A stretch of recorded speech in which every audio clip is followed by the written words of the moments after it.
राज्य व्हावे हीच श्रींची इच्छा।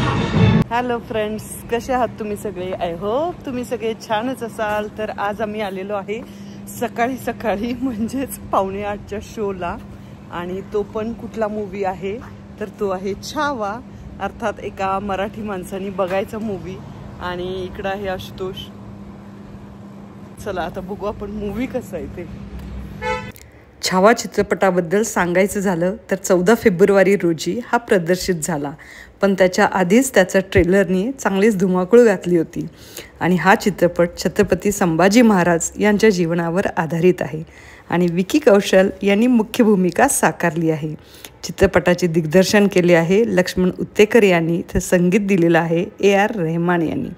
चित्रपटाला समीक्षकांकडून सकारात्मक अशा प्रतिक्रिया मिळाल्या आहेत। कौशल आणि रश्मिका मंदाना यांच्या अभिनयाचं विशेष असं कौतुक करण्यात आले आहे। चित्रपटाच्या पहिल्याच दिवशी बॉक्स ऑफिसने अतिशय जबरदस्त अशी कमाई केली आहे। आणि हा चित्रपट म्हणजे इतिहास, भावना, उत्कटा, देशभक्ती आणि ॲक्शन यांचा उत्कृष्ट असा समन्वय आहे।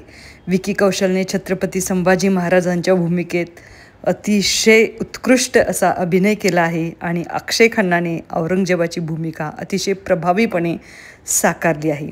छावा चित्रपटाच्या सुरुवातीला अजय देवगणच्या भारदस्त असं आवाजात निवेदन केलं आहे, जे चित्रपटाला एक विशेष उंची प्रदान करते आणि पहिल्याच दृष्ट्यात प्रेक्षकांची उत्सुकता वाढवते। एकूणच छावा हा चित्रपट संभाजी महाराजांच्या जीवनावर आधारित एक प्रेरणादायी आणि प्रभावी अशी कलाकृती आहे, ज्यात उत्कृष्ट अभिनय, दिग्दर्शन आणि संगीताचा समावेश आहे। एकूणच मस्ट वॉच मूवी आहे म्हणलं तरी चालेल। आणि जर तुम्ही फॅमिलीसोबत गेलात, तुमच्या मुलांसोबत गेलात, मुलांनाही जर तुमचा इतिहास दाखवलात तर खरंच खूप चांगली अशी गोष्ट आहे। तर नक्की नक्की नक्की बघावा असा हा मूवी आहे।